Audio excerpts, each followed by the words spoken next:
दुर्गा देवी हमेशा से अपने घर की मर्यादा और परंपराओं की मिसाल मानी जाती थी। उनके हर फैसले में घर की इज्जत और परिवार की परंपराओं की झलक होती थी। लेकिन इस बार हालात कुछ अलग थे।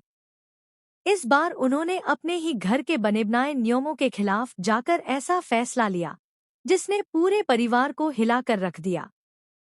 हवेली के विशाल हॉल में पूरे परिवार को इकट्ठा किया गया था। हर चेहरा हैरानी और बेचैनी से भरा हुआ था।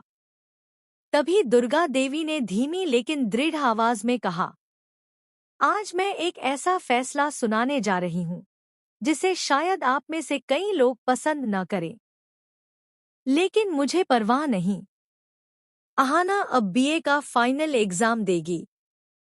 मेरी बहू ने न केवल मेरा दिल जीता है, बल्कि मुझे मेरा खोया बचपन और मेरे अधूरे सपने लौटा दिए हैं।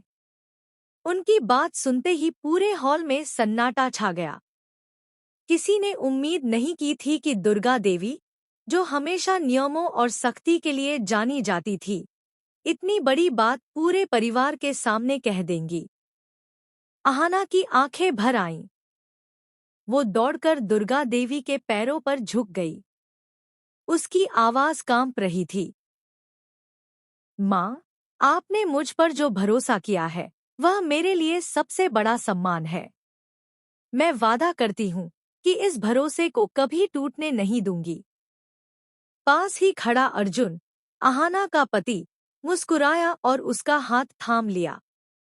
लेकिन जैसे ही माहौल में थोड़ी शांति आने लगी, तभी अचानक ठाकुर जी की गूंजती हुई आवाज ने पूरे हॉल को कंपा दिया। ये सब तमाशा क्या है? बहुएं पढ़ाई लिखाई करेंगी, अपने मन से फैसले लेंगी, तो इस घर की इज्जत का क्या होगा?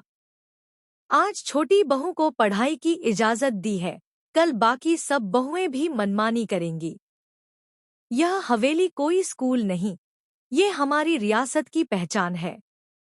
उनकी आंखों में गुस्सा और चेहरे पर तिरस्कार साफ झलक रहा था।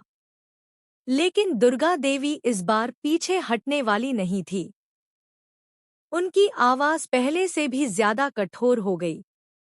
ठाकुर जी, याद रखिए, यह हवेली मेरी है और इसमें क्या सही है, क्या गलत, इसका फैसला मैं करूंगी।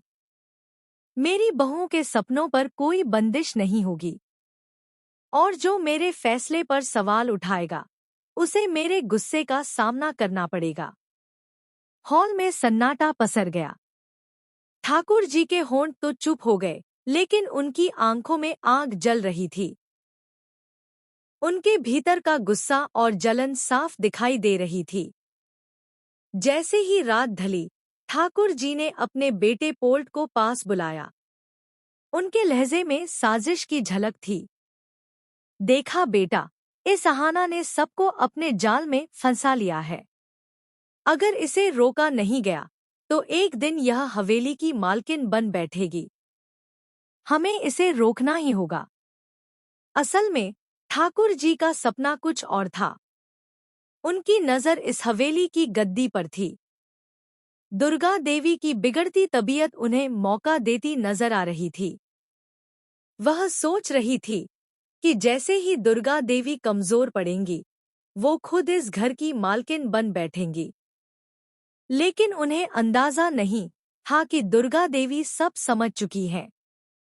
एक रात, जब हवेली के आंगन में सन्नाटा पसरा हुआ था और सिर्फ दीपक की लौ टिमटिमा रही थी, दुर्गा देवी ने अहाना को अपने कमरे में बुलाया।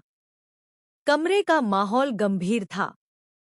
उनके चेहरे पर थकान तो थी, मगर आंखों में चमक बरकरार थी। अहाना, दुर्गा देवी ने धीमी आवाज में कहा, मुझे पता है ठाकुर जी की नज़र इस हवेली की गद्दी पर है, लेकिन मैं यह जिम्मेदारी उन्हें नहीं दूंगी। मैं चाहती हूँ कि जब वक्त आए, तो यह हवेली तेरे हाथों में जाए। तूने बार बार साबित किया है कि तू इस घर को जोड़कर रख सकती है। अहाना हैरान रह गई।